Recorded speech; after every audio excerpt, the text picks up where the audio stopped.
how to add spotlight effect on Photoshop. But now I have this image and I want to create a light effect here in this image. So the first thing that I would do is create a new layer. And on the new layer, I will go and select this rectangular tool and select the area for the spotlight effect. And after that, on the foreground color, make sure that it is white.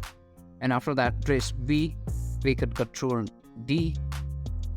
And after that, again press Control T on your keyboard and right click and choose perspective.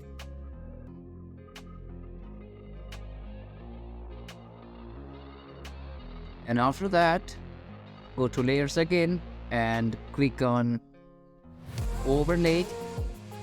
And after that, go to filter and select blur and select Gaussian blur, the radius to make it more natural. And in this way, you can add spotlight effect on Photoshop. And if you find this tutorial helpful, to subscribe and don't forget to leave us a like and comment. Till then, I'll see you in the next tutorial.